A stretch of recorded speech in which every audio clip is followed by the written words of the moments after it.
Hi, I'm Jacques Pepin and I'm cooking at home.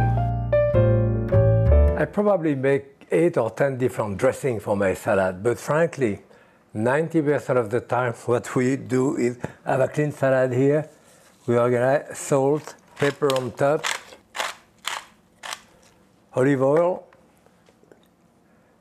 a good amount of olive oil, and a small amount of vinegar. This is my own vinegar that I do, but what I wanted to show you how to cut a cork to make a nice spot so you can control the amount of vinegar. I cut a wedge here, and I cut another wedge on the other side here. Watch out for your finger, you have to have a sharp knife here.